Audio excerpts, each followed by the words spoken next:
How's it going, everybody? Welcome to another episode of the James Loud Podcast. And today our special guest is Matt Shotwell, CEO and founder of Midzotics. How are you doing today? Man, I'm doing better than most, but not as good as some. Fantastic. So yeah, we've been talking about getting you on here for a minute.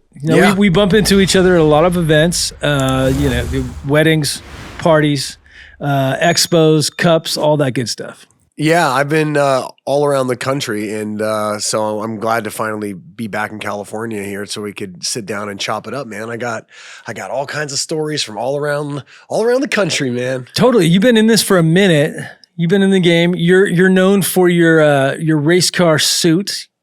Indeed. Is that fire retardant? It is fire retardant. It's also ratchet proof too. Really cool. So yeah, I'm highly branded. You can sleep in this. You can go to jail in this. You could just post up. It's like fully fire, insulated, flame retardant. Yeah. And if I get a mug shot, it's going to be great for branding too. So totally. I try to wear it all the time. Yeah. And I mean, you're also known for your car.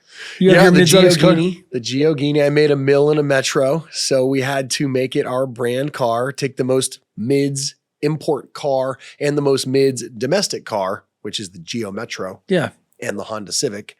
So we took both of those midz cars and made them exotic. That's really cool. Really different, really unique, on brand. I think everything you do is pretty on brand. And for a lot of people that see you, because I think you're seen everywhere, but maybe people don't know about the Midzotics brand. Tell us a little bit about Midzotics and how it started, what Midzotics is. So it's a great story, actually, how Midzotics came to be. I had one of the first farm licenses in, Sonoma County in 2017, 2018, that era. And we actually had a bunch of flower we had a bunch of indoor flower, actually, on metric, back when you could like finesse packs from one farm to another farm and the right hand didn't really know what the left hand was doing. Mm-hmm. So I might be telling on myself now, but I don't have that license anymore. So Sonoma County can suck it. Anyway, I ran a bunch of indoor flower through my outdoor license. Right. And it was flour. And it got packaged up by a distro that's no longer in business. And it got 6 months old and we couldn't sell it. And it was my first time with a brand. It was called Native Tree Farms, boring ass, white, generic, sterile vanilla bags. And this was when stores had no product on the shelves. So the stores are empty. They closed the metric gate. You can't have product on the dispensaries. It's that cusp. And I had a license and I had flour and they let you grandfather in product that you had in inventory. And there was those times where claim your inventory now. And I was like, all right, cool. I got all this flour. Yeah, it's mine, whatever. And this was allowed then. So lots of black market product funneling through licenses then and still happening now, as we all know. But the flour got old, was dated, stamped, and I couldn't get it. I couldn't get any stores to take it. So it was exotic indoor and had turned into midz. And so where do you go sell that? Well, you go on the Custy Cup tour, High Times, Adelanto, in the desert. So it was a compliant event and we took the flower there and I'm wearing my Evel Knievel onesie, American flag onesie. And I think we were microdosing some mushrooms that day. We were having a good time, selling these old exotics that had turned into midz. And so that's what we were heckling. Hey, we got exotics at midz prices. We got fire midz. And we were just kind of back and forth riffing on that idea. And it just kind of clicked. I was like, Midzotics. I was like, oh, that's a great name. And then kind of the rest is history. So we went home and looked it up online and, secured the .com and then told my lawyer, get the trademark going and came over with our designs. And I was like, we're going to be the affordable fire for the cost conscious custy. And that's kind of our thing. Right. Yeah.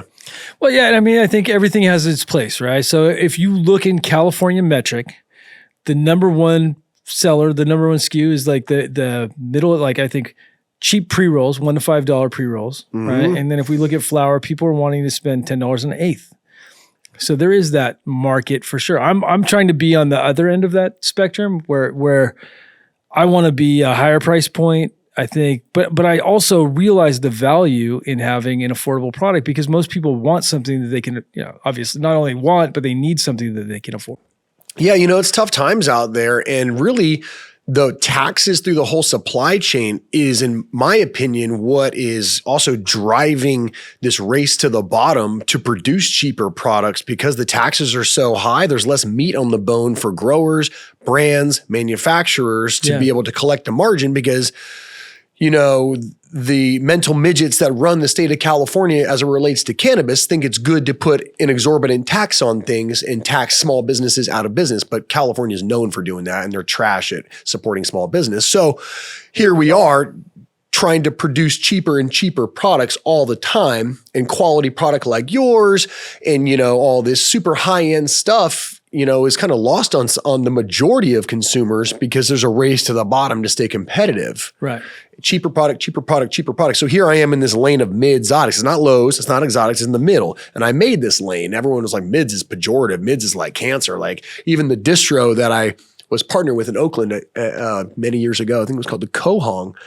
The owner there, he was like, midz. And back then it was like not cool. Scott Bonagowski. Good old Scott Bonagowski. Yeah. One of he's my lawyer, my good friend, one of my best friends. Actually. Yeah, he was a G for setting that place up, and he brought together a powerhouse of brands. I mean, Gas House, Golden State Banana, Big Al is actually who brought me in, and Big Al is actually who set up my first grow. Frenchie Cannoli was there. Frenchie, it was this Fruit Slabs. This melting pot, dude. It was wild. It was all the hitters. It was like the 96 dream team of brands in this one mega distro, like the first one really. Right. And that's where I kind of cut my teeth with compliant activity and getting this brand Native Tree Farms. And it was pre-Midzotics. Yeah. And that brand totally failed because I didn't understand marketing. And I got this kind of bonus because in 2017, 2018, when everything went legal, and all the dispensary shelves all of a sudden had no product. Well, guess who had a license in their hand and who had a distro and had flower? And if you were smart and quick enough to figure out the game of how to move, then you could get product on shelf, and you could literally put anything on shelf then. And I did. I put fire indoor, we put outdoor, we put everything. We ran a lot through our license because stores needed it, and that was allowed then. And that was the rules. Almost the $2 chuck model. Almost. Now, it's funny because we had the indoor flower in our Native Tree Farms brand, and that was the genesis of how Midzotics came, because the distro didn't have a sales team. Right.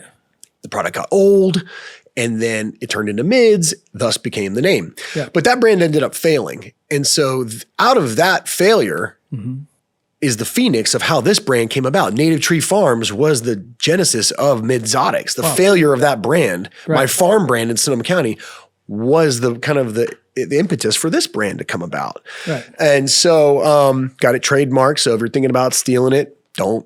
And but a lot of brands, a lot of people have now kind of accepted this as a lane of product. I've seen, I mean, we have a lot of copycats, a lot of Telegram trappers. There always will be. There always will be. You know, it's almost like a sign of success to a degree. Yeah. I mean, I saw Sticky Fields. I don't know if you know Sticky Fields, Jesse, right? So like when I was at a smoke shop in Concord, I'm not going to name the smoke shop, but they sell aftermarket bags.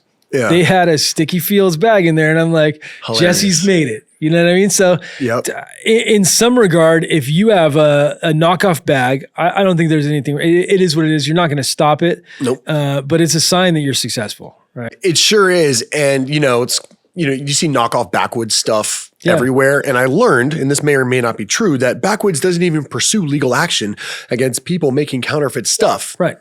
Because it's free advertising. And there's actually an Instagram page that is an imposter of ours, and it's a fire page. I got to give these guys credit. And when our page got taken down, guess where I went to go get my content? The people impersonating me. So I let them live. It's kind of like the little bird that eats the food out of the alligator's mouth. I let them stay and live because they keep my brand alive, and they keep perpetuating the Midz Gang energy for free. I mean, for you, that's great. So I just had this guy on X that I wasn't on X really, right? I had a couple hundred followers on X. Mm-hmm. And so there's this guy that had 1,500. Well, he was scamming my customers out of seeds. He was getting them to buy seeds and offering these deals and on other stuff too, I'm sure, right? Because I was looking at his page. He was selling glass. He was doing all these things. Well, I got him. I had to get my account verified, and then I got him and the other guys. They pop up. It's like whack-a-mole. You literally got to take them out because they will scam people, and then the people come to you to try to get their money back. And I feel bad. And not always, but sometimes if they're genuine, I'll honor that and I'll send them seeds. I'm not going to send them a lot of seeds, but I'll hook them up. You know what I mean? Like I feel like there's a lot of bad people out there, unfortunately. Yeah, I did have an account.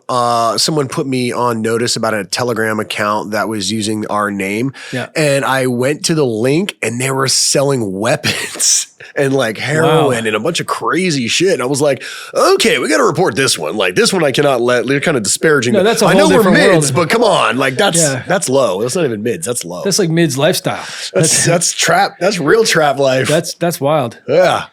So you got to protect the brand integrity, to a degree, but let the imposters live. They're for free brand ambassadors. So. Yeah, it's one thing if they're just out there being a brand ambassador. Another if they're scamming or trying to sell weapons. I mean, that's wild. That was crazy. I couldn't believe it. I'm like, bro, really? Why you got to use my brand name on a especially page? cannabis. Like cannabis isn't a great way to promote weapons. Like guys, They had weed on there too, but then all of a sudden I see a Tech 9. I'm like, really? You're just going full send with just full trap on the Telegram. And so I reported it. And most stoners are trying to kill cheeseburgers. Right. You know what I mean? Yeah. This industry has evolved. This whole Telegram thing is pretty wild. Mm-hmm. The direction it's gone in, it's the new Craigslist or whatever. I think there's always going to be some version of that going on. The trap will never die. The black market will never go away, I don't think. I mean, in these other states where it's not so mature and robust like California, I think they will have a better chance of squashing black market activity. Like in states where it's never been legal, like especially the southern states, they won't really have as strong of a black market competing with the compliant market, I don't think. But, I think it's going to be hard to compete because the price is so low. Right. So that, in my opinion, it hasn't gone away yet. But if you look at the people, I see people jumping out all the time on both sides, and it sucks that it's, I'm not in cultivation. I have cultivation partners, but they're struggling. Most of them, right? Not all of them, but most of them. The ones that are doing good are doing really well. And then there's everybody else.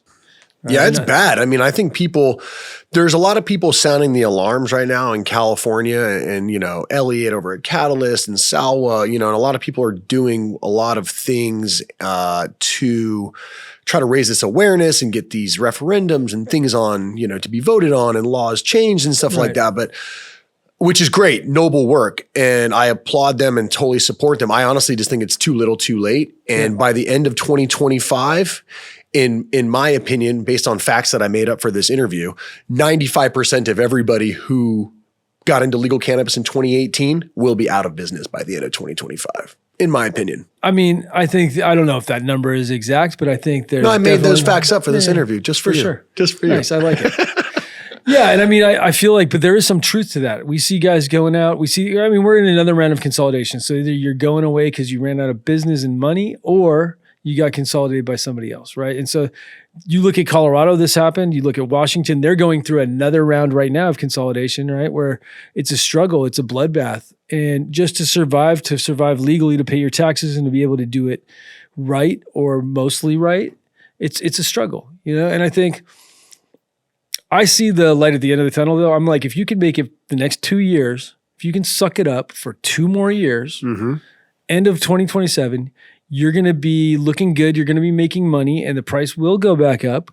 It may never go back to a crazy amount, but it's going to go back up because I think the price in the stores, it's pretty much the same. It's still the $50 an eighth for the high end, the cheap $10 an eighth for the low or lower tier. That's going to exist. And the thing is people will buy more. They'll spend more money on, as far as from a wholesale perspective, on the wholesale, that price should go up. The problem is we produce way more than we can consume. That's problem number one, right? Do you think the wholesale prices are going to go up? I 100% for quality brands. I do.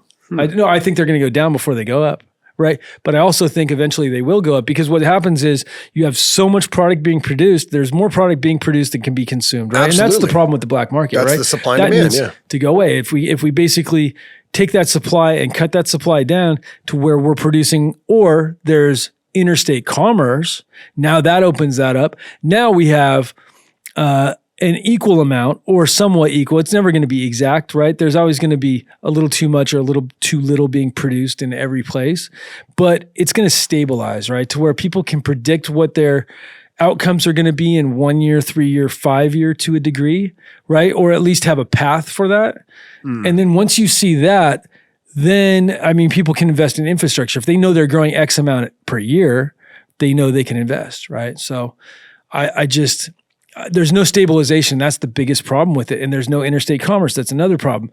Those things will change. Yeah, I mean, I have some inside info from the DC area, my old stomping grounds where I grew up, and that this interstate commerce thing, there's two different narratives that like, oh, the trucking union is like lobbying for this thing and the Teamsters are trying to like, and that means something is afoot. And then another group of people is telling me, nope, nothing's happening for 5 years. Don't get it twisted. Yeah. Everyone's making more money, keeping it just the way it is. Yeah.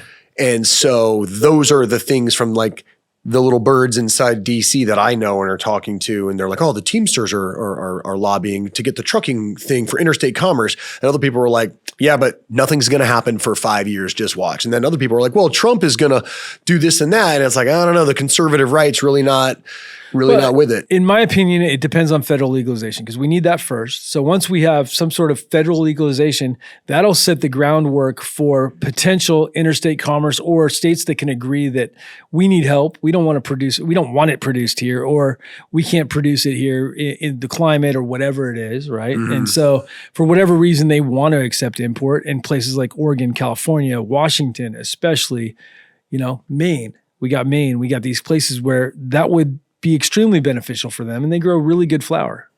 Yeah, exporting out of here would be great. I don't see it happening legally on the federal side from the people that I talk to for several more years. So I think this year, 2025, for at least for California, is the bottom. We are at the bottom, and it's going to stay at the bottom for the rest of 2025. Yeah. And at the end of 2025, there will be hundreds more cannabis businesses out of business. Yeah. This extinction event happening is real. The dumpster fires, 5 alarms in California right now. Yeah. Other dumpster fire cannabis market states, obviously everyone knows Oklahoma, New Mexico, these markets where there's way too many licenses and low populations, they're crashing, right? Now, other markets I've been to, like Michigan, Michigan has a healthy market, and California could learn something from Michigan. And this is my takeaway from just launching Midzotics in Michigan. Did you know that at the retail counter, a Michigan consumer can buy 2.5 ounces of flower at the counter, whereas in California, you can only buy 1. That's wild. And you can do it over and over and over and over. Go out to your car, put the shit in your car, come back out. I saw trappers there from Ohio, $10,000 worth of stuff. One guy stays in the car, one guy comes back inside. That is allowing trappers and black market hustlers, middlemen, due to their little side hustle, go to the retail dispensary, stock up with 2 or 3 pounds, take it back to Kentucky, take it back to wherever. Yeah. If California adopted something like that, then that would support retailers more and people would go to retailers. I mean, the prices in Michigan, I was astonished, $500 to $700 a pound for indoor in Michigan, but they're doing more volume than California per capita because they have 5 states that they're feeding, because they have very friendly laws around their limits. There's literally no limits on what you could buy. Yeah, but if we talk per capita, it's such a small state in comparison to California. The volume is crazy. It is crazy amount of volume. I mean, this one dispensary I was at, King of Buds, they're like, oh yeah, we did 48 million last year. I was like, what? 48 million? And they're like, oh, that store did 7 million. These crazy numbers because they are supplying their other states and they have these very friendly limits, like very high limits of product you can buy. Right. And so hustlers and the black market folks are coming into the legal stores, buying 2-3 pounds of weed over the counter, cashing out, and then taking it back home. And they got their side hustle and they're supporting their little community and, paying for soccer camp and paying for braces for their kids or whatever they're doing. You know what I mean? But this is supporting the economy through good legislation and high limits. Right. Something that California should do. Raise the limits of the dispensaries up to 2.5 ounces. Take a lesson from Michigan. Well, it's already pretty much decriminalized in California. It's a misdemeanor. It's not a felony offense anymore. So I think that it needs to go away. I think that you should be able to buy whatever quantity you want from a dispensary, in my personal opinion. I agree. And it would support the ecosystem of legal cannabis more than like no hustler or trapper or anybody who's looking to have a side hustle or is going to go to a dispensary to buy super taxed weed and then go try to bust it down to their friends. Right. Not happening. But you can go to Michigan and get 2.5 and rack it up. When I saw shopping carts in this Pure dispensary where we dropped our brand launch was at the Pure outlet. I was like, how many customers do you guys see a day? They're like 1,000. I was like, oh my God. And we do like 3,000 to 4,000 transactions a day. I was like mind blown. And the license plates in the Average parking lot. transaction is probably $50 to $60. It's pretty wild, I'm sure. Their prices are pretty low. And Michigan's an interesting market in that they actually have some fire. I was super impressed. They're right on California's heels. Michigan is like, I would say, California's obviously market leader, number one. Everyone knows that. If I had to guess, I would say Michigan is mathematically and financially number two.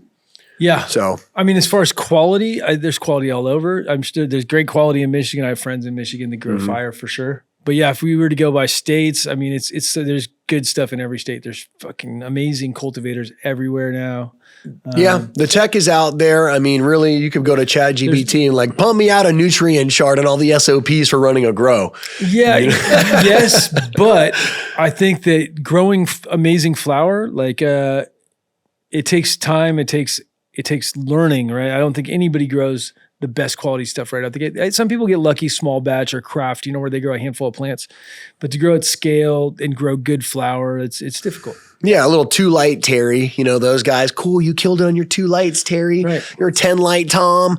Yeah, bro, you're fired with your 10 lights. You know what I mean? Like, great. Yeah, try doing that with 100 lights. You're totally right. Well, 100 lights to 10 lights is a whole different thing. 100 lights to 50 lights, that's a whole different world too. I mean, even really anything above 20 lights, it starts getting more, there's a lot more consistency involved. You go below 20 lights, I feel like that's what I call small batch, what I consider small batch. You can still do good. Like some of the guys doing small batch out there, producing super 20 fire. lighters, man. I built a business off a couple 20 lighters. I love that 20 light. I can do a 20 lighter by myself, right? Like pretty much if somebody's helping me set it up and break it down, and I trim it. I'm not going to fucking trim it, but you know what I mean? Like I love the flower that can come out of something like that where you can spend time with each one of the plants. I've lived over a 20 lighter for 15 years at my trap home. So yeah. I know I walk downstairs every day, into the grow room, so I've lived that life for a long time. And a little 20 lighter will pay some bills, man. Yeah. I had a 50 lighter we were doing seed production in a house. I had a 50 lighter that did seed production by accident one time. That's yeah. I bet you made 1 million seeds. Yeah, I did by accident, and I didn't know what to do with them. So you should have started a seed company. I should have started a seed company. Half these guys, that's what they do. I grew 500 pounds of biomass by accident in my first year in Sonoma County, growing organic outdoor 2 miles from the ocean with zero outdoor experience. What could go wrong? Everything. Yeah, I mean that's a tough one, right? I love Big Sonoma lesson. though. I think it's a great place to cultivate. You have to have the right genetics. It is, yeah. And I was an indoor trap grower. I had 350 lighters in Vallejo for, a long time. And that was, where I learned, my trade secrets was just like indoor hydro, flood and drain, Grodan, the typical old school setups, 4x8 Botanicare trays, 2 lights per tray, air cooled lights, all that shit. And then when I went legal, I had to give those trap grows up to go build a licensed 10K in Sonoma. Yeah. And what's sad about Sonoma is, I put $1 million into that farm, 2 to 250 a year for 5 years in a row. And they just kept moving the goalposts and kept moving the goalposts and kept moving the goalposts. And they basically legislated out so many people. I think there's maybe 5 outdoor farms left in Sonoma County now. And there was like 40 or 50. Yeah. And it's super sad. It's the mental midgets that, are sitting behind desks making up these rules without some common sense input. Without talking to people. Yeah, without talking to guys like us. Yeah. They had this cultivation tax, $2 a square foot. So what, $2.50 a square foot on us as cultivators in our first couple of years. They got the number one guy in the space. We got Dennis Hunter up there. Yep. That's my boy, Dennis. Totally. Dennis and Ned up there. I mean, those guys, yeah, doing big things. They're big pioneers in Sonoma County Cannacraft. I remember taking tours back at the old Cannacraft facility.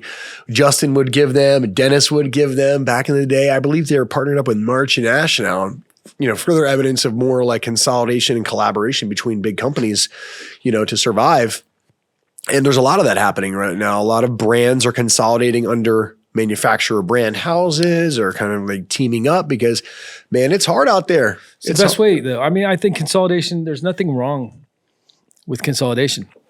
I think the umbrella model is good if you work with good people. You know, it's like, it's one thing if you go work with the big guys who want to cut your quality to make more money, right? But it's another thing if you're working with good people that are like-minded. And if you're like-minded with those people, you should go with those people. But I think working together to build each other up, I think that's the beauty of the white market too. It's like, we don't all have to be electricians and carpenters and, you know, guys. Now we have guys that water. We have guys that do each one of these specialized jobs. I mean, there's guys that, I mean, anymore you can do irrigation without it. You don't need a water boy anymore. Now with the irrigation models, it's like we're doing crop steering now and amazing things like that. But it's a different world than, you know, the world we were raised in 20 years ago. You know, it's wild. It's a beautiful thing too. It's a very beautiful thing, in my opinion, to where the industry has gone, where we can specialize in whatever we do. You can be the advertising, marketing genius who's rocking this brand and who believes in this amazing thing. And I can be the breeder. I can do my podcast, but I can be the breeder and the genetics guy. And I don't have to worry about doing cultivation. I can have my cultivation partners and their people worry about that. Yeah, I mean, there's an old phrase, you do what you do best and pay for the rest, right? Do what you do best, collaborate for the rest, right? So we at Midzotics, you know, we're a self-funded company, all trap and hustle. There's no corporate investors. There's no foreign money. There's no China money. Ain't no Russia money. Ain't no Canada money. None of that. This is all Matt Shotwell, hustle, grind, flipping packs. If you're not trapping, you're not trying. And everybody in the game knows that's real. And if you have a compliant facility, you're doing this. You better be, or you're not going to be in business anymore. And I remember a distro that I was working with, I won't say their name, but they were adamant against like backdooring stuff. And I was like, you know, it wasn't my license at all, but I was just like, you know, doing some work with them. And they're no longer in business. And I was like, if you ain't trapping, you're not trying. Yeah. You know what I mean? The game is set up for you to fail. So it's your job as a business owner to figure out the game. The same way I figured out in 2017 that they didn't know where the flower was really coming from. Yeah. As long as you had a piece of paper in your hand and you had some product and then you went and got a COA on it, at that time in the game, that was the game. And if you figure out how to reverse engineer that, cool, we can funnel in black market product through a license.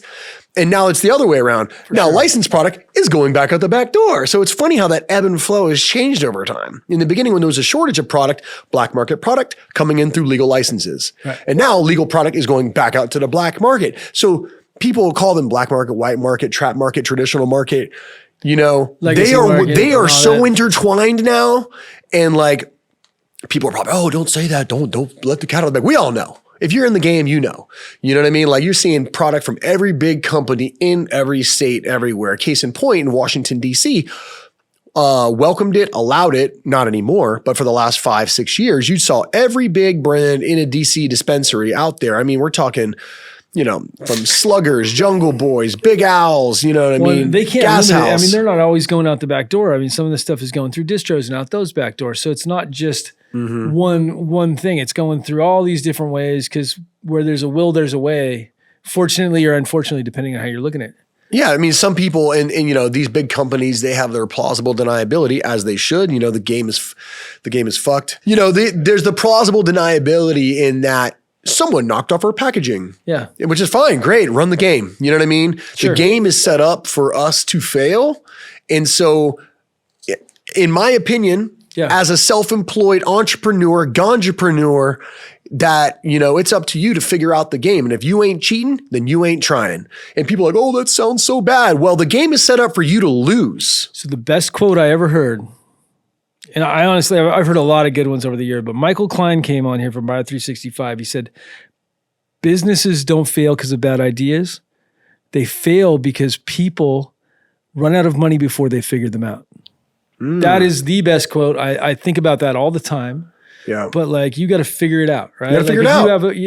And you got to figure it out before you run out of money. Otherwise you're done. And that's just the simple end of it. And, you know, I can give you 50 other good quotes too, but that's my favorite quote. You know, I have an example of the ludicrous ridiculousness that the Department of Cannabis Control here in the communist state of California has levied on operators. Here's the example. One of my friends has a distro and a retail delivery. And they had a product on their menu that was recalled for some, you know, botrytis or some fucking bacteria or something. This product, all bad. You must remove it. And so that person was supposed to have 17 of these jars of product in their inventory. Yeah. And the DCC was going to come by and make sure you had all 17 of them jars. And if you didn't, $10,000 fine. And of course, somebody pulled some off the shelf. They trapped some of them, whatever. They stole, an employee stole them off the delivery shelf. Who knows? Yeah. They did not have all 17 of these things. And so this business is facing a $10,000 fine for that. Sure. So you know what they had to do? Cool. We're going to go get some jars, mock print up labels that look exactly like the fucking product that was embargoed. Yeah. And or pulled off the shelves, and then take the video and hold it up in front of the cameras and go through this whole charade with the DCC to avoid a $10,000 fine. It's like, okay, so 7 of the jars disappeared out the door, and you're going to levy a $10,000 fine on the small operator, put them out of business. This is complete bullshit. Yeah. You know what I mean? And so here, this business owner did what they had to do, cheated to survive. And so that's when I say, if you're not cheating, you're not trying. If you're not trapping, you're not trying, because the game is set up to fuck all of us. Yeah. So it's survival or get the fuck out of the game, because this is not for it's the weak. cutthroat. Everything's this industry has always been cutthroat, right? In different ways. When there was more money in the ecosystem and more meat on the bone, there was more. You had more to play with. Right. You could make mistakes. You could take losses. You could take L's. Be like, it's cool. Pack prices are high.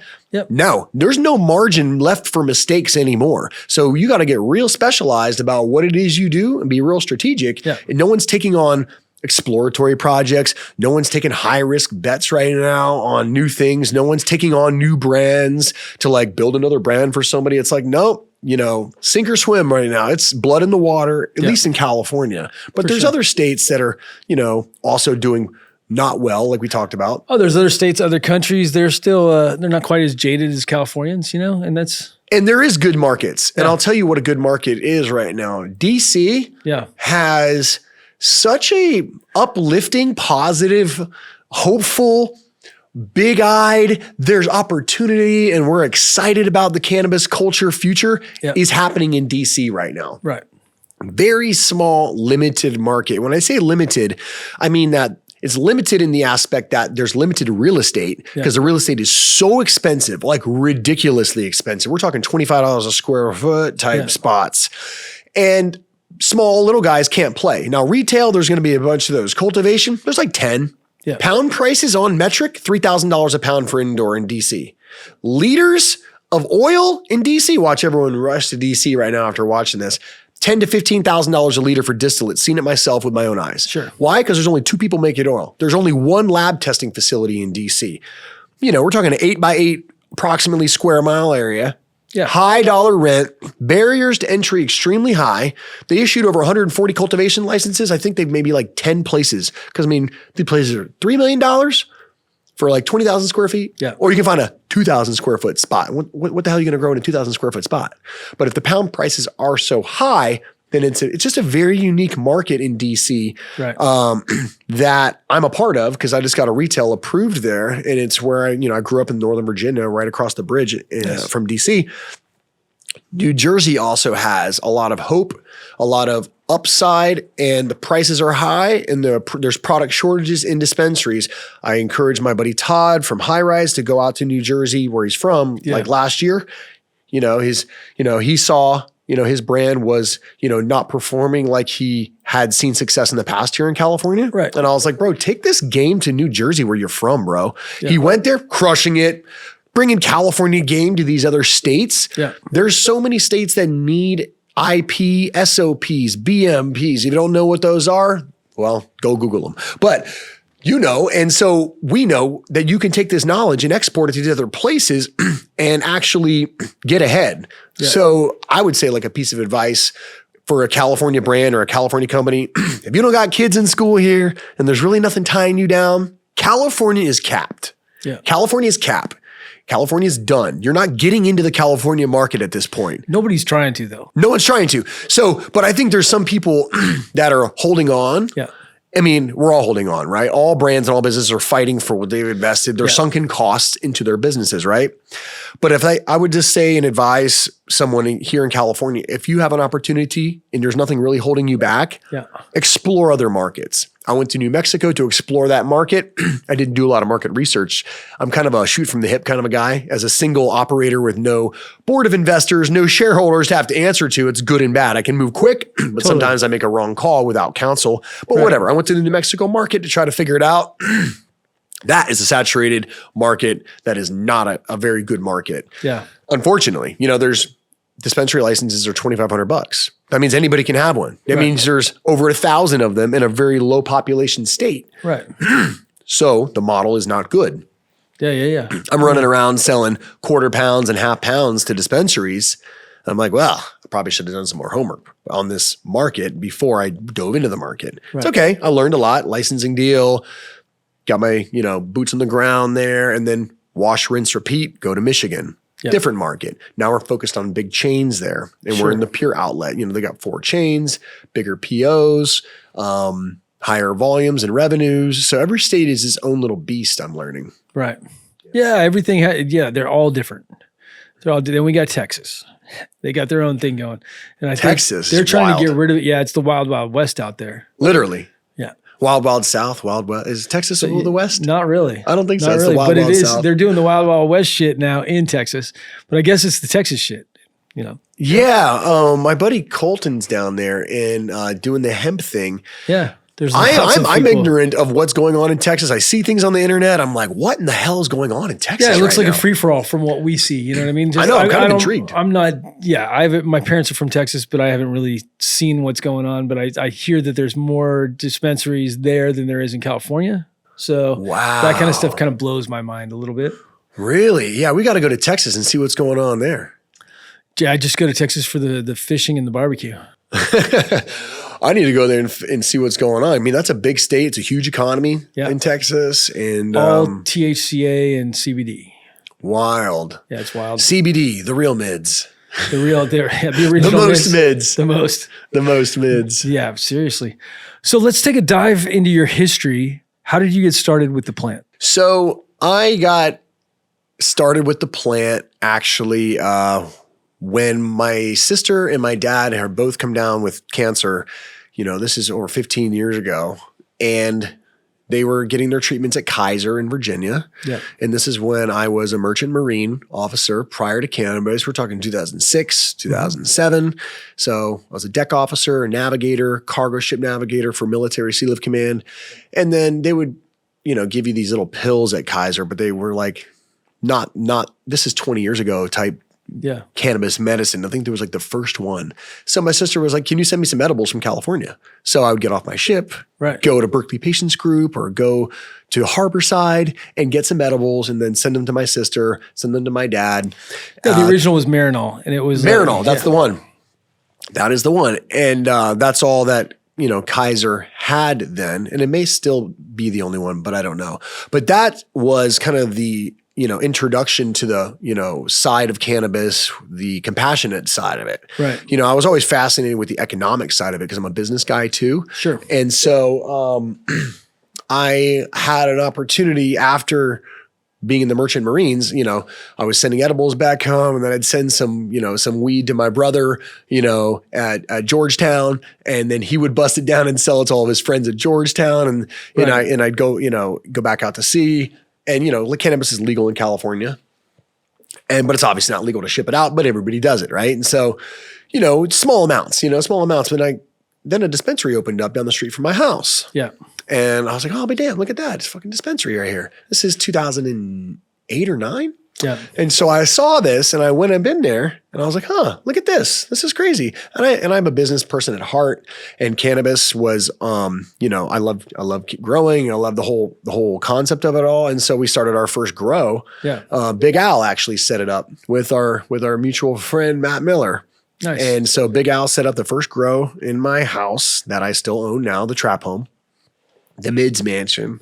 And this is like Big Al from Big Al Gushers. Yep. From Big Al Exotics. Yep. Right. Yeah. We go back to well before Big Al, friends from college age. Nice. Yeah, we had our mutual best friend, Matt Miller, who went to college with me, was Al's best friend from Washington. So that's who pretty much put me in the cannabis game and taught me the game was Big Al. They put tuna cans and gushers on the market. They did. Yeah. They did. So yeah, he set up the first grow in one of my houses while I was, out at sea. And, him and somebody else, rented it and ran it and did a grow in there. And then the house caught on fire. $100,000 fire. I'm out at sea on a ship and like, what the fuck's going on? Crazy. And so, yeah, and I wasn't like actually in the game. It's like 2007, right. You know what I mean? 2008, I was doing my merchant marine gig, but I had a property and I rented it out and these guys were growing weed in it. And I was learning by observation. Yeah. Then when I decided to step away from going out to sea, I worked shoreside. And then I kind of got a little bit more closer to the business side of things in the Bay Area as dispensaries were opening up. Right. And then I decided, you know what, I'm going to dive in and I want to open up, my own little business. So what I started selling weed on Craigslist. Yeah. That was the thing to do. Meeting people in parking lots. It was the thing. So Then. Funny. Remember that? I never really did so I did clones on Craigslist, but never bought weed off of anybody or sold weed on Craigslist. Clones. I thought it was so dangerous for whatever reason, but clones, there was always people that had genetics and like half the time they weren't even the real thing. Oh, for sure. It was super dangerous. So I was buying clones and things on Craigslist at that time to source to get myself in the game. I came home from sea, I kicked all the tenants out of my house and then I was like, I'm going to get into cannabis. You know what I mean? Yeah. I've dabbled in it here and there. I was a landlord. I sent some edibles to my family members. I like this business. I want to get into it. And so I did. And, I started buying weed or, clones on Craigslist. And then I found a vendor who sold me some packs on Craigslist. So then I started selling on Craigslist. I had my Geo Metro. I had a printer in the back with a power inverter where you'd photocopy the recommendation. So you have a copy of the recommendations you could grow for them, that whole racket. So I'm collecting recommendations. I got 100 of them just selling clones and edibles and things on Craigslist. So for people that don't understand about recommendations, this is how it works. Back pre-medic, it started in 1996 with Proposition 215, and you were allowed, I think, 6 plants was medical or whatever. Like they told you 6 plants was medical with you had to get a recommendation from a doctor. Like there's this whole racket where these doctors made so much money. So much. Writing recommendations. It wasn't a prescription. It was just a recommendation. So if you got pulled over by law enforcement, you could legally have, in the state of California, you could legally have cannabis on a state level, right? Feds, it was a whole different thing. It's still federally legal, still is. But then someone came up with the genius idea that federal law is more than 99 plants. So anything less than 99 plants is okay because federal only cares about 99, more than 99. So people started stacking licenses, right? And so if you wanted to grow more, like they started the scripts, all the prescriptions, not prescriptions, the recommendations, exactly. So they started stacking these, and people, I'd go over to people's houses and they'd have doors stacked. With them, I did the same thing. I'm like, I'm growing for him and growing for him and growing for him, and it's all bullshit. It's all racket.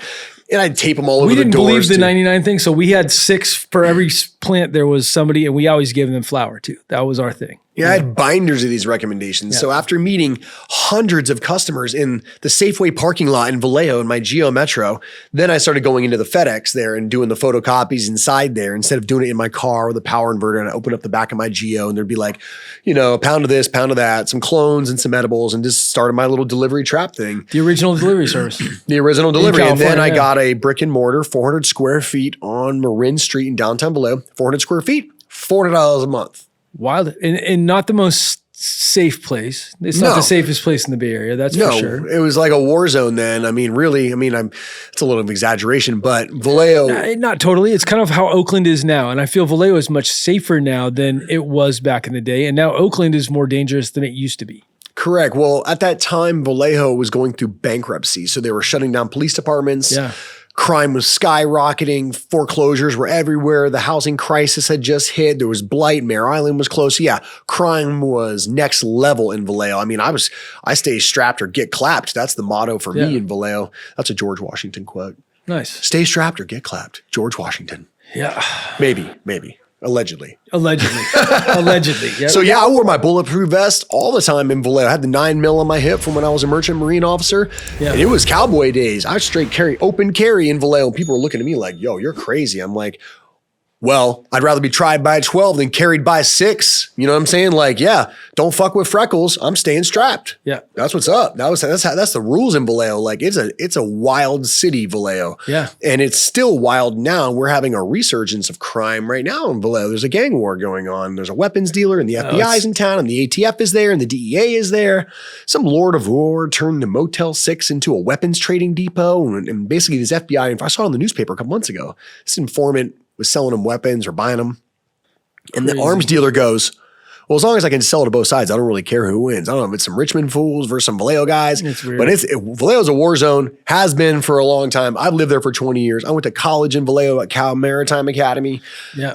And, so yeah, that's where I opened my first retail and my first grow and my first dispensaries. Yeah. I got raided by the feds, went to jail there, made my Discovery Channel TV show based out of Vallejo. A lot of history in Vallejo. A lot of history. Mm-hmm. You ever get any fights? Oh yeah. Yeah. I got jumped like 3 years ago. Fuck. Yeah. So crazy story. I had a delivery license, wasn't really using it. And then the dispensary 2 blocks down the street from my house closed. VHHC, Vallejo Holistic Health Center, ran by my now past friend Greg, who passed away, and Midzotics was on the shelf there. Yeah, and it was 2 blocks from my house. We've been friends for a long time, and they closed. So our product was on the shelf there. Customers are still showing up. So I made the executive decision to activate my delivery license and pull up my delivery vehicles outside there to service the customers showing up to a now closed dispensary. Nice. Yeah. Take advantage of these customers who are now, the door's closed. What's going on? Right. Let's capture some of these. And other dispensaries in town were doing the same. They had an employee out there. Hey, come to our shop. But the trap boys were out there too. They're turkey bags and trying to pick off these custies too. So here I come rolling up with a green armored bulletproof canavan, a gold RV, a pop-up tent, some good looking girls with iPads and race suits. And the trap boys are not happy. Yeah. Not happy. Now I have a legacy there. I'm OG in Vallejo. The youngsters, didn't care. The OGs were like, yeah, we know who you are, Matt. What's up? But look, this is the other street rules going on here. These guys are out here eating. So we had for about a month, we were battling back and forth over territory and them picking off custies, and I got my bulletproof vest on. I got employees in the van. It was a very high stress situation. I bet. Where everyone's competing like seagulls for these custies that are showing up to this now closed dispensary. Yeah. And it was a very opportunistic thing that I decided to do. And a high risk thing that I decided to do. And things culminated and came to a head over parking wars and it turned into a physical altercation with me and one of the young guys from the street.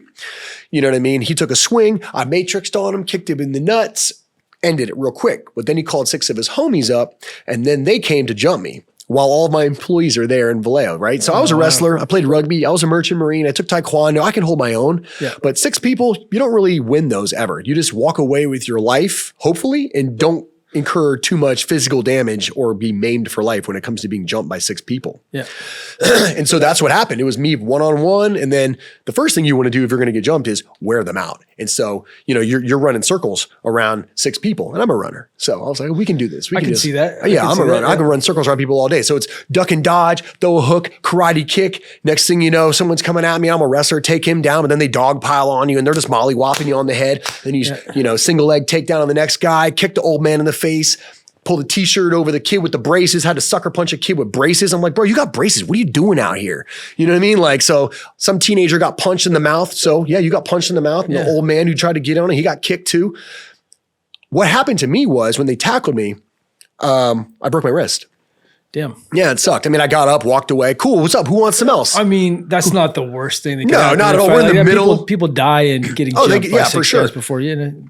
If I didn't have the training and the background that I have, it would have turned out a lot differently.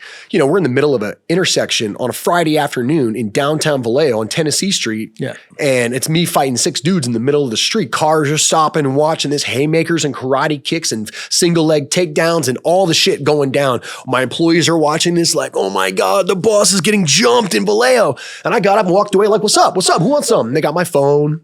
They snatched an iPad. I told all the employees when the shit went down, I'm like, everybody in the armored van. Everybody in the armored van. And I had to face it all on my own. I put all my employees in the van. Nobody comes out of this van. They were like, tell your employees to come out the van. Let's beef. And I'm like, nope. None of you come out of the van. All of you stay in that van. And I had to just brace it and take it on my own because I'm the boss. And I've been robbed in Vallejo. I've been raided in Vallejo. I've been robbed at gunpoint. Vallejo's a wild place. Yeah, Vallejo's a wild place. You know what I mean? It's not for the faint of heart. And, I came to Vallejo for college. I came there as just a merchant marine cadet, wanted to serve my country and, and I did that. And then when you get out of that and you go into business there, it's a whole nother beast. It's another energy of the business of business in a trap city in the Bay Area. 2 years ago, they were the fastest growing city in the United States. For real estate? Yeah, for real estate. Pretty amazing. Because it went down so much and it's the most affordable city in the Bay Area where you could buy a house still on the water. Right. Yeah. But, there's also hookers on the Blade every single day. Or the Blade, if you don't know, is like Sonoma Boulevard. So it's pretty lawless. I mean, you could literally get away with murder in Vallejo and it does happen all the time. Yeah. Unfortunately. So I'm over it, to be honest. Yeah. I'm over it. I lived there for 20 years. Yeah, you're heading to DC. I gave it half of my life, and I'm redirecting a lot of my energies to DC and to Michigan to be back on the East Coast with my family. You know what I mean? Obviously, Midzotics is headquartered here in California. We built our brand here, and and we will always be here. But I want to focus my limited resources on more lucrative markets and opportunities that have more upside. Yeah. When I was in college, I was a strength and conditioning coach for the Concord Colts, a semi-pro football team out of Vallejo. No way. We used to meet at the park that was the Parkway, is it? That goes down by the Curtola Parkway. Yeah. Yep. Yeah, all the way down by the water on the grass out there. A lot of fun. Yeah, it's a beautiful city. It's just that the economics of it are just struggling. Yeah. You know what I mean? There's not a lot of great schools. No, and stuff. A lot of these Bay Area cities, they peaked in the 50s and 60s, and then infrastructure got old, unfortunately. Yep. I see that all over. It's like you look at Hayward, you look at San Leandro, all these places. There was a time when they were beautiful places, right? And they were very safe. Vallejo, I feel like, was one of those too. And, it's Vallejo, what is it? Benicia was the original state capital. Yeah, Benicia right next to it. I think Vallejo was for like a short period or something. And then it went to Benicia, then it went to Sac. Right. I think that's the timeline. Someone in the comments will probably correct me on that. No, but I think you're right. It's the Capitol building over in Benicia is cool. There's some amazing food. There's amazing food everywhere. But yeah, Vallejo has its spots, I'm sure. What's your favorite place to eat there? Well, on the waterfront, I like Manny's Steakhouse now. It's right at the Vallejo Ferry Terminal. Our buddy Manny took it over in COVID from a business that went out of business because of COVID. Right. So Manny took it over. So if you take the ferry to Vallejo, it's like a beautiful place. It's got some of the best real estate that you can imagine. I mean, I went to college there and it was on the water. Yeah. And it was beautiful, but I hope for it someday, but I'm not going to stick around for it. I got to make moves in other states. Yeah. Yeah. So I'm going to be. Got to do what you got to do. I think I'm going to be selling the trap home after 20 years, the Midz mansion. Nice. I mean, that was a good investment, though. I guarantee you're going to get a lot more than you paid for it. Well, yeah. The Vallejo Police Department fucked me over pretty bad for my raid from 10 years ago. And when they saw themselves on the Discovery Channel against their will and unknowing to them, a year later, after my raid, they decided to submit some documents to get me fucked over with the EDD and the IRS, and they audited me. And, when you're in cannabis, it's always ugly when the tax agencies start getting into your shit. $250,000 here, $250,000 here. And so they put all these liens on my property. So at this point, it's sad to say, the police are the biggest gang. And we all know that. So I have to just sell the trap home, man. It's the longest running vertically integrated micro business trap home in the world. We're pulling tarps, we're filling carts, and it's just, Trap City, USA. But that time has come to a close. Yeah. And now it's on to bigger and better things. It served me well and paid a lot of bills for a while. Yeah. But, it doesn't give me joy anymore to be doing that. Right. Yeah. What gives me joy now is spreading my brand into other markets and being with my family more. You know what I mean? So working hard and spending time with the family.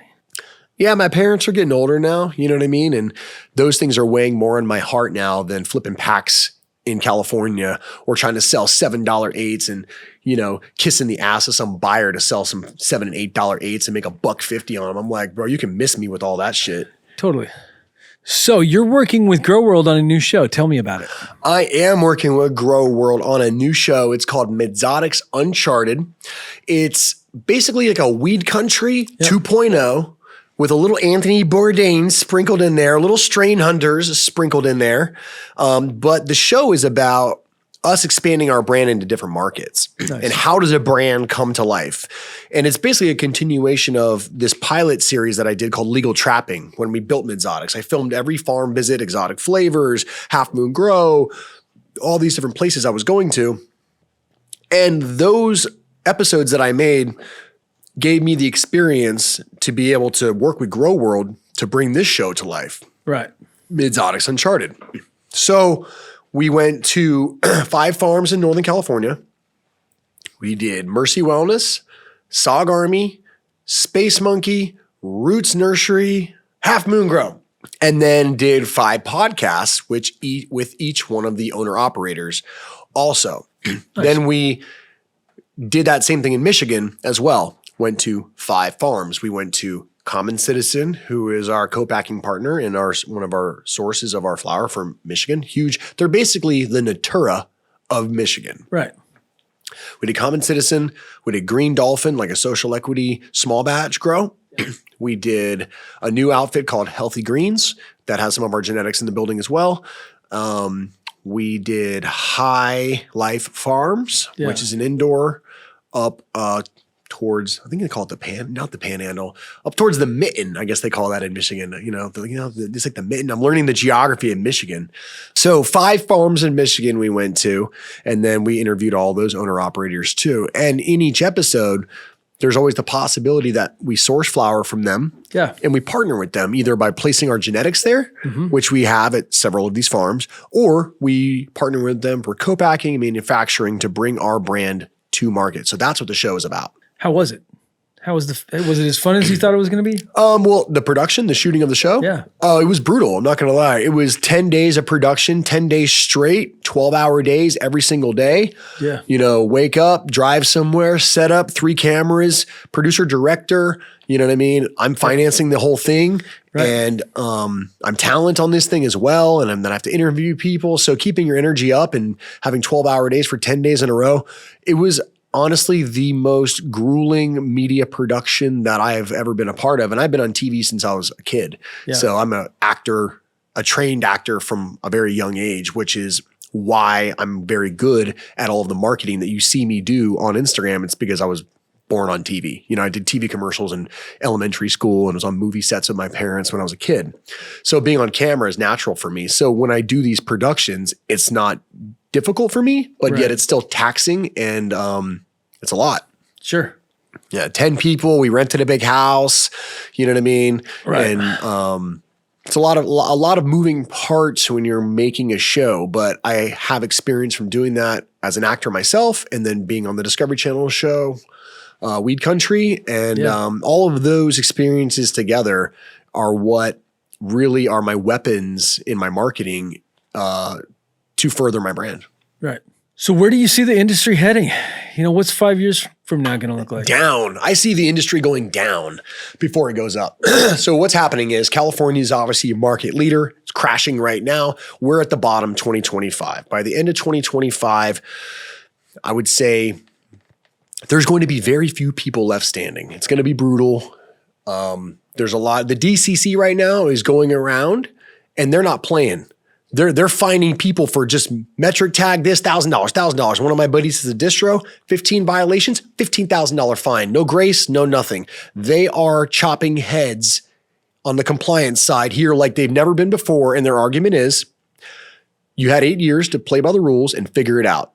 If you haven't figured it out by now, we're kicking you out of the game. And that's what's happening. And honestly, I think what it is that's less licenses that they have to regulate. Yeah. Less bad actors, or less, as they would call them, bad actors, or just small businesses trying to survive is what we would say is happening. But California, there's a bunch of both. There's a bunch of both. It's a blend. It's not one or the other, right? So all the other states are a couple years behind us, obviously. So like Michigan is just starting to experience people going out of business now. They're about 2 years behind Cali. Right. So Michigan is starting to see some places go into receivership.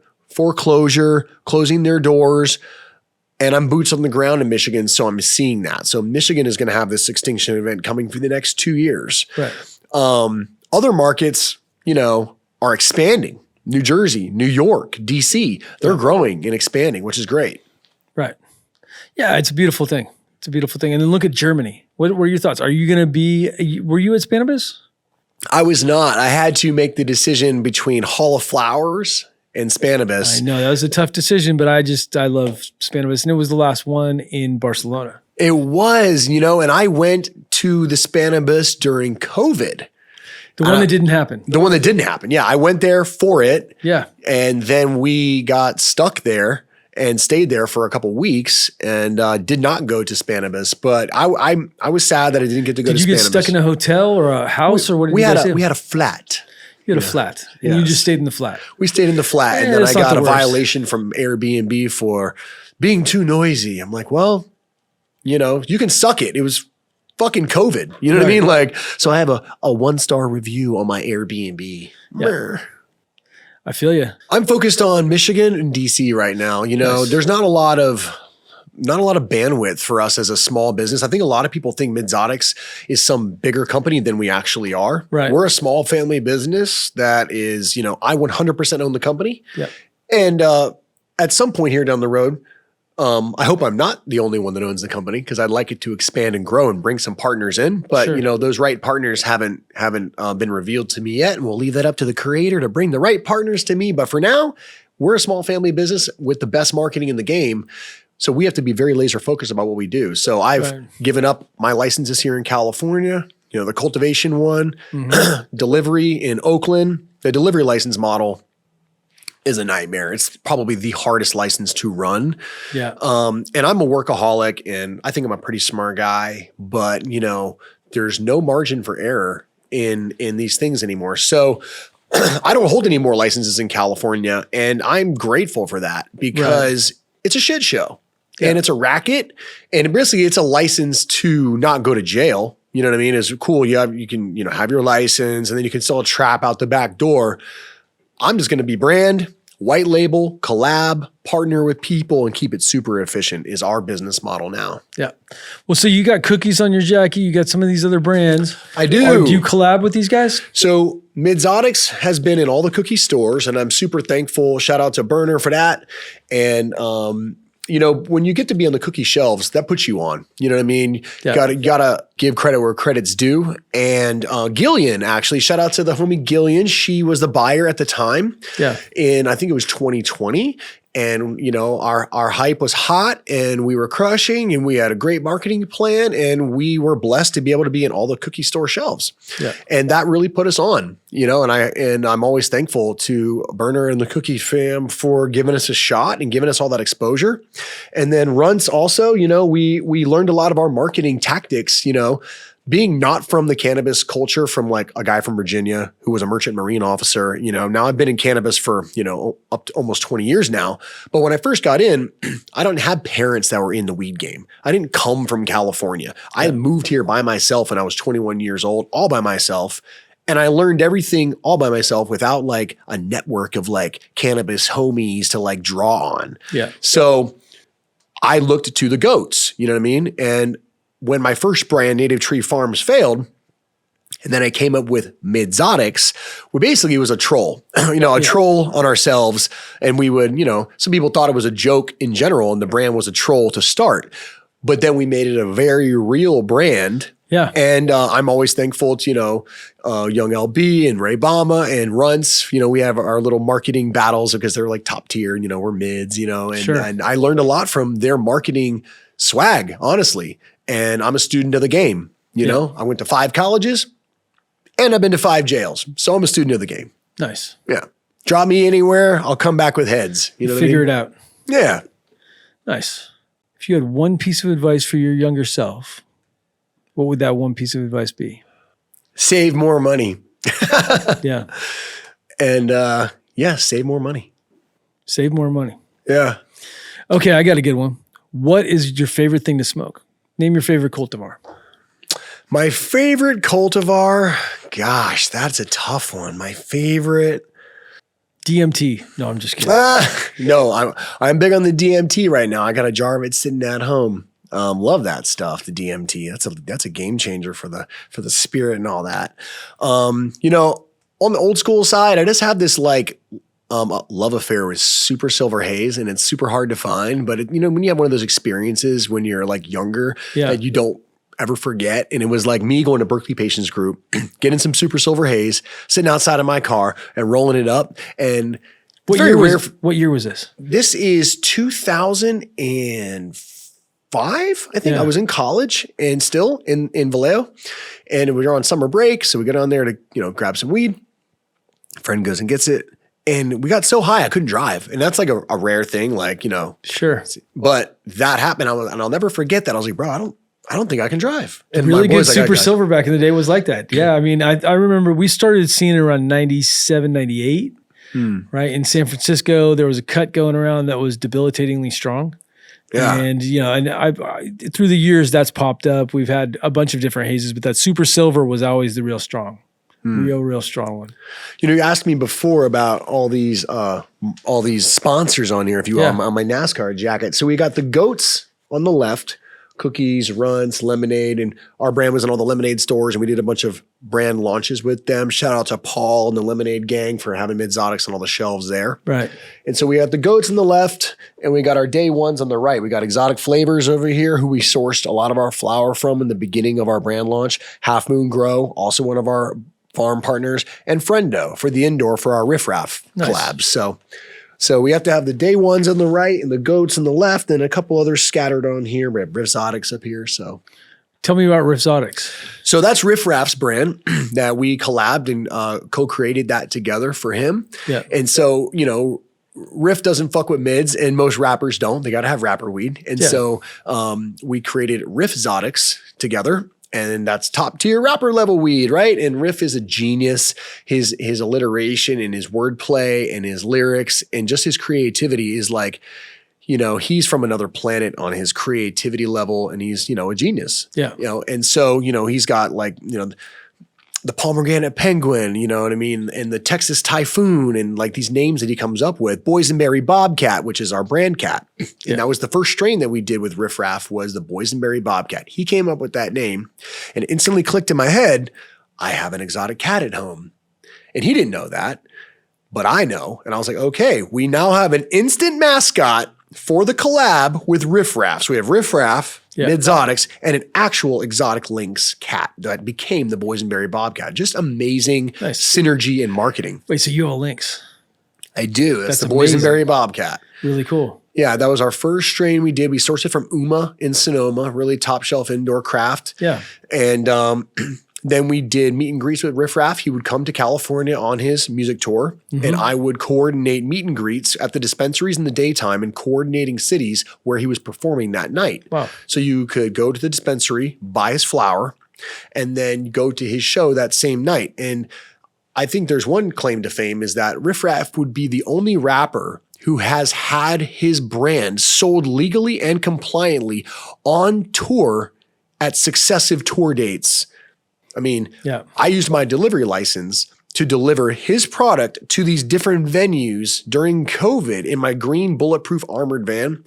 And a lot of rappers have had their weed sold at shows. It's usually trap shit over the table. Yeah. But no rapper has ever had their brand legally and compliantly sold on a music tour in successive tour dates, one after another after another. And we pulled that off.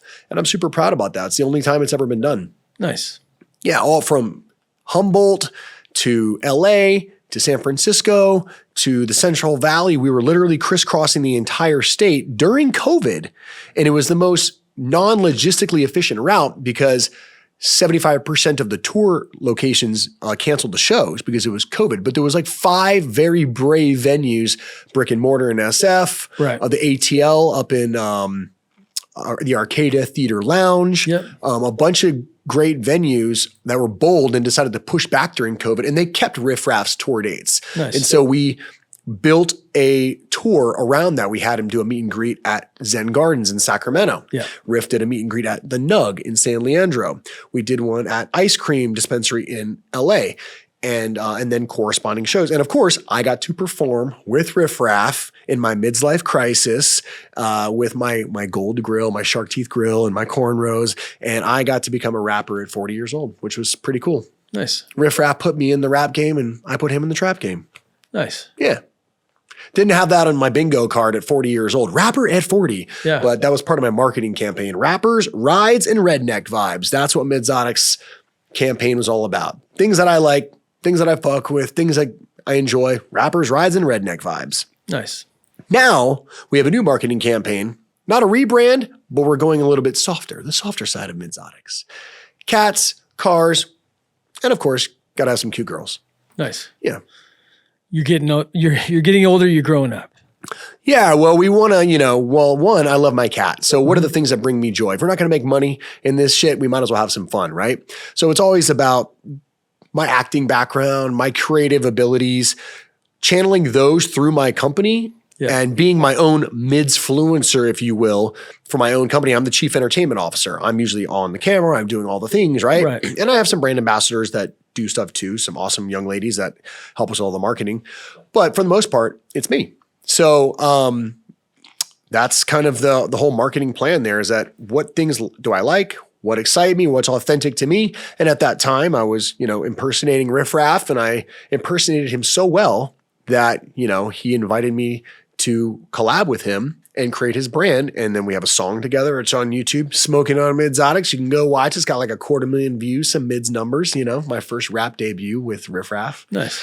But yeah, my marketing campaign was, I came up with it on my own, and it was, I'm going to use my talents and abilities to impersonate all of my favorite white rappers and create my own manufactured weed war rapper beef. And I recreated the Eminem versus MGK rap battle, where Eminem and MGK were battling Rap God versus the Rap Devil. And they had their two songs. If you remember that, it was a big deal. Like, oh, the white rappers are battling. You know what I mean? And everyone's like watching, what the fuck's going to happen there? Of course, Eminem destroyed MGK, and he had to leave hip hop and go do pop or whatever he's doing now. But Rap God was an incredible song, was the most watched video for a long time, like 1 billion views. Yeah. And so I decided to take that moment in hip hop history and recreate it in my own Weird Al Yankovic way. Yeah. And I rewrote Rap God to Midz God, and I trolled my co-opetition in the space, a little friendly troll on cookies, a little friendly troll on runts, in this rap video that I shot at my farm. And WorldStar picked it up, and it's on worldstarhiphop.com. So you can see me impersonating Midz Mathers on WorldStar with Midz God. And then I did Midz Devil, and I impersonated MGK, and I rewrote Rap Devil to Midz Devil. And I had my entire body covered in all the MGK tattoos, bleached my hair, and I rewrote his entire song. And it's just some talent that I have to be able to rewrite songs like Weird Al used to do. If you remember that, you're OG like me. Yeah. I love that stuff. And in the middle of that, I did Riff Raff. And I rewrote Tiptoeing in My Jordans to Flipping Packs in My Jordans. And that's what I sent to Riff and was like, yo, check this out. And he was like, what are you doing? And I was like, well, I rewrote your song. He's like, why you do that? I was like, well, I'm doing this marketing campaign where I'm impersonating all of my favorite rappers. And I'm going to have Midz Mathers battle Midz Sheen Gun Kelly battle Midz Raff. And then we're going to decide who's going to be the greatest Midz rapper of all.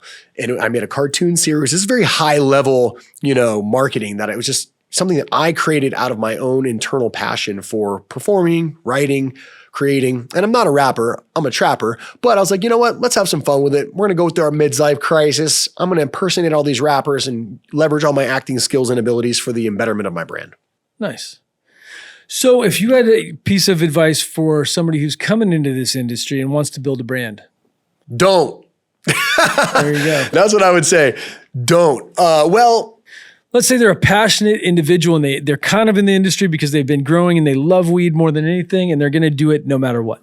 I would say go work for somebody else, full-time, a bigger operation, while you build your dream at home on your off hours is what I would say, because there's an eventual life cycle that's going to happen. There's going to be this upswing where everyone's excited about it. It's going to happen in every market. And this happens in every market. Everyone's excited. Everyone's getting in the game. Licenses are opening up. Oh, too many people are in the game. Oh no, now there's too much shit. Now the prices are dropping. It's a 5-year cycle, right? So just know that going into it.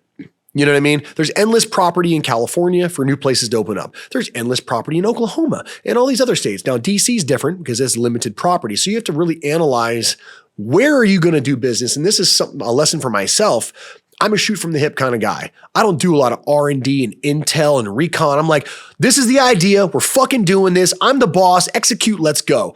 And being a small business, I can move quickly like that. Right. Bigger businesses have to have a board meeting and they have to have analysis paralysis and like, what does the dais say about all these decisions? They have a bunch of Chads and Karens on an investment board that want to have their fucking opinions about stuff. I'm like, no, this is what we're going to do. And we're going to do this, right? I regret some of those quick moves, but nothing ventured, nothing gained, throw some mud on the wall, throw some darts and see what sticks. Yep. That's being an entrepreneur. That's being a ganjapreneur. I would say find someone who's doing what you want to do and get real close to them. If you want to build a brand, you better be studying somebody who's like in your lane and then learn from their mistakes. And also I would say get partners. Have a partner. I'm all about partners. I have been my whole life to a fault. Ooh, see, I've never really had any partners. I've always been owner, operator, sole investor, sole partner in all of my things. And I want something done right. I do it myself. I don't want no partners. I want all the pie. I'll do all the work and I want all the glory for it. Now, I love building together. I was in Boy Scouts, right? And maybe that's where I got it from, but I love building together. I love being a leader, but I also love working with people that are the best at what they do, right? So I don't think I can do everything. I'm not a perfect person. And even if I was, I'm in some regard, like I'm really good at what I do. And I have a partner who's really good at what he does. And we have employees that are really good at what they do. And everybody's a specialist at what they do. And I love that. And I don't want to sit on the top by myself. I'm not one of those guys who wants to be there looking down at my success. I want to be there with my friends, right? At the end of the day, I want to look around and smile like, dude, we fucking somehow pulled this shit off. That's who I am. So I've matured into that now at 44 and after taking a bunch of lumps and bruises. Yeah. And when you're the only person that's paying for all the things and writing all the checks, that gets tiring. You know what I mean? And I'm tired of payroll. I'm tired of taking all the L's by myself. So doing it all by myself and thinking that I could do all the things and I'm running the grow, and then I'm running the dispensary, and then I'm doing all the trap shit and I'm just doing all the things. And then when something goes wrong, well, you don't have a partner to call, you know what I mean? But I just didn't have partners. And when you take an L and you get raided by the feds, you're standing there alone. Yeah. You know what I mean? So I regret not having partners now, but that took me 10 years to be like, okay, it would have been nice to have, some partners to help me weather and share in the risk and share in the liabilities. Sharing the responsibility, sharing the work, dude, because it's just like there's so much stuff to do. And I think there are a lot of great companies run and owned by one single individual, but I love that model where it's like, dude, we're winning together. I mean, your question before about one piece of advice that I could give someone who is desirous of getting into cannabis, I would say, don't do it in California. The game's sewn up. Find another state that is less mature and there's more opportunity for you to get ahead quicker and plant your flag. California is like the NBA. This is the big leagues. If you're a little guy, you have very little no chance to getting any traction in the big leagues of California cannabis. Yeah, and I think going in, you should try a little bit of everything because in life, what seems like might be the most amazing part of the cannabis industry, the most glamorous, I want to be a breeder. Maybe that's not for you. Maybe extract is for you, or maybe marketing and running a badass brand. I mean, maybe that's your thing. You know what I mean? And there's so many places you can fit in. You don't have to sit here and on the journey, you can figure out, I love fucking running a grow and I love cultivation, or I love being the irrigation guy and I want to go build irrigation for everybody, Plum Dog Millionaire. A Plum Dog Millionaire. Dude. That's great. I've had to get specialized. I was running the grow and then my gardeners are like, Matt, get out of the grow. Let us do this. And I'm like, if you want something done right. And I built all my grows, ran them all for many, many years. My little 20 lighter here, my 30 lighter there. And I'm up in there doing all the things. Yeah. But then at a certain point, it's like, you got to delegate, do what you do best and pay for the rest, right? Yeah. So I've shut down all my grows. I've grown enough mids. I've been hiring kids and growing mids for 15 fucking years. Yeah. That shit is done.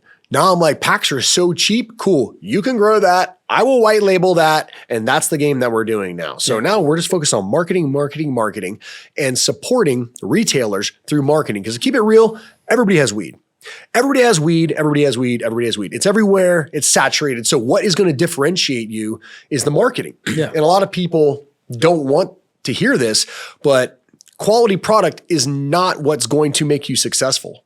It's your marketing. And a lot of people in the comments are like, oh, that's bullshit. Well, I'll tell you this. You could have the best weed in the world. You could be doing your Korean ninja farming and hand-tilling granola into your no-till shit. No one cares. That's not the market that we're in right now. There's craft down the road. Yeah. Right now, it's a price war, right? And so you could have the best weed in the world, but if it's not marketed, no one's going to know about it. And you have to do a little marketing, but if you have the best, in my opinion, this is where I live, right? If you have the best, you will always be successful. But you have to be the best. You have to have and it marketing. Used to be 1%, and then it used to be 1%. Now, if you're 1 in 1,000, that you're special. But you have to have marketing to let the public know we are the best. How do they know about it? Right. Exactly. So it's marketing is number one. Marketing is always king. And the inverse of that is also true. You could have a trash product and be wildly successful. Why? Because of the fucking marketing. So either way you want to argue it, marketing is number one, price is number two, and quality is number three. Sadly, that's the state of things right now. It will not always be that way. There will come a time, like in beer, when craft beer had this huge run for the last 15 years. And it was Budweiser and Coors from the 80s and the 90s. Well, then all of a sudden, these little craft breweries, people got tired of drinking piss water and natty ice and all this trash beer. Craft breweries started popping up and the consumer became more educated. The consumer starts appreciating better stuff. Right now, unfortunately and sadly, the consumers are ignorant. Yeah. They're uneducated. That's a nice way of saying stupid. So I'll say consumers are ignorant, uninformed, and uneducated about what quality is. Yes, do I want to smoke top shelf, organically grown, white ash, Korean ninja farming, with the love and intentions and all the good stuff? Of course I do. Can you build a brand on that? Sure you can. Are you going to be able to compete with someone that's got, lower cogs, pushing salts and Grodan and, LED lights and 1,000 lighter? Good luck. Yeah. You can die on that hill if you want. Right. So really it's marketing, it's price, and then quality is last. Because a customer is going into a dispensary with a certain dollar amount in their mind. I have $30 to spend. Sure. The mind of the custy, right? Then they're like, I have $30 to spend. Then a bud tender suggests a particular brand or they know of a brand. So they're going in there with a certain amount of money to spend and a brand or two that they think they know and trust. Yeah. Right. And that's kind of the mindset of the consumer going in there. They're not going there like, well, I hope this comes from a sustainable source. And I'd like to support social equity. And I'd like to really, none of that is in the consumer's mind at all. Very little of that. And it's sad. It's just sad where it's at. Custies are going to custy and they're going in there looking for the cheapest price. Now there's outliers. There's like these 1 or 2% that want your high-end stuff or super craft, small batch stuff. But that's not the state of cannabis affairs right now. Right now, it's a price war. It's a bloodbath. It's the cheapest things. I mean, people are making hash holes. I'm about to make a trash hole. Trim and distillate. Watch it sell 5 million units. I'm sure it will. I mean, I think there's lanes for everybody to be. Like, if you want to be in that connoisseur grade, that AAA, $60 an eighth in metric before tax, like that's an expensive eighth, right? But there is that lane, but you have to be the best of the best of the best. You do. And it's like, and there's only so much room there, and there's other people there that are doing it really fucking well, and to compete with them that already have a brand, it's very challenging to go in a metric like that. It's like you better work with those people because to be those people, it's very difficult. That's why I like the mid lane. That's why I had to make my own lane. Right in the mids. I just want third place. I don't need to be first. I don't need to be second. I just want to be on the podium. Yeah. Third place, middle class is fine. Yeah. You know what I mean? It's make millions in the mids. There's millions of middle class people. Make millions. And then there's lower expectations. Like it's good weed at an affordable price. Yeah. I'm not trying to be number one up at the top. They can have that. You know what I mean? Just let me be on the podium, bro. Yeah. So the mid lane, I mean, it's a sad state of affairs in cannabis right now, where, it's price driven. It's not quality driven for the most part. And people will disagree and they'll be in the comments like, oh, I don't disagree. It's like, okay, 2 light Terry and your 10 light Tom, you can grow your AAA, no-till soil. And these people are saying they're getting 5,000 a pound and 4,000 a pound. And like, there's these small craft, high batch niche things. They're like, we're getting $400 an ounce still. Like, cool. So you grow 10 pounds of that.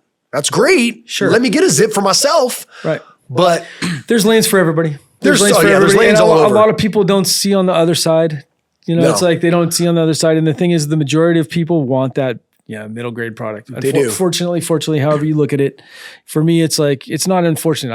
I respect the fact that that's how reality is. It's like that way with wine. It's like that way with beer. It's like that way with all these other things that are luxury. I mean, there's mid-grade caviar, right? For a reason, because there is, right? There's mid-grade almost everything. You look at tobacco, you look at cigars, you look at wine, you look at all these things to compete with cannabis, right? Or you look at all these other things that people buy. And look at, there's cars, there's Kias, right? There's Geo Metros. There's a price point for everybody, right? There's a price point for everybody, and there's something for everybody. And no matter how much money you have, there's something for that. There's $1,000 eighths, right? There are $1,000 eighths out there. I love and appreciate when people tell me we're getting $4,000 a pound for this like regenerative, super high end, small. I love hearing that. You know why? Because that's possibility. That's the ceiling. Yeah. That's still possible. Everyone wins. It's great that's money. Great. Yeah. Well, I heard the $32,000 pound NorCal Nemo shout out. Those things, that's real. That's very real. Who got custodied on that? Who paid that? Post Malone's people. No. What?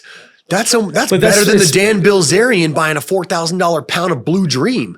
I heard that story. My buddy used to work for this is back in 2010. My buddy worked for Dan Bilzerian. Remember when he had this brand? It was all like tits and ass, and it was like he just tried to come up and barge up in to cannabis and like, oh, this is gonna be great. And these idiots in cannabis don't know anything, and I'm a fucking genius. And I was like, Ignite. Bro, your tits and ass marketing is so 1990s. That was Ignite. Ignite. With Matthew Morgan. Yep, I remember the that. Dan Bilzerian brand. And my boy worked there. And he told me the inside story. He was like, yeah, somebody custodied Dan Bilzerian for like 4 racks for a pound of Blue Dream because he doesn't know. But there's nothing wrong with dude. A good pound of Blue Dream is worth $4,000. I mean, everyone else. So this is an opinion I love Blue thing. Dream, #1 strain of BDS. I think that grown correctly, there are very once in a lifetime opportunities, where get that money. Sure. Blue Dream, dude. And I think, what is the price of an experience, right? So I look at it from that perspective. Like, he got finessed is what happened. He probably got finessed. Because he didn't know, and Blue Dream looks amazing. Hey, the Blue Dream I used to go, I got $4,000 a pound for it back in the day. Well, what year though? This is 2007, 2008, right? 2007, 2008. Okay. So this Ignite Dan Bilzerian finessery happened in the 2019, 2020 era when Ignite was like coming on. No, this is way back then. So back then, packs were probably like 15. It went down to 32 and then 28 and then 18. And now it's hard to get 1250, I'm sure, for guys growing Blue Dream. I think at that time, and I'm trying to be historically accurate here, but maybe indoor packs were probably, Blue Dream were probably going for like 15 probably back then, around there. So to get finessed for $4,000, I was like, yeah, I hope that grower fucking stuck it in his ass. You know what I mean? Get that Ignite money. And then sure enough, he washed out and left cannabis. And now he has a nicotine brand. So good for him. Yeah. Each to their own. Each to their own. You know what I mean? Well, thank you so much for coming on the podcast. It's been a great adventure. Always. If somebody is looking to find more about Matt Shotwell from Midzotics, where can they go? Well, the first thing I would say is just Google Matt Shotwell on Google, and you're going to see all kinds of wild shit. I'll tell you that, from weed country to me going to jail and all the history of me. But our socials, Midzotics, just like this. We've got Midzotics Michigan. We've got regular Midzotics. And my Instagram is Shotwell Midzotics. So if you just type in Midzotics, you're going to see us. Really cool. Well, thank you so much for coming on the show. Look forward to doing this again sometime. Right on, bro. Thanks. Absolutely.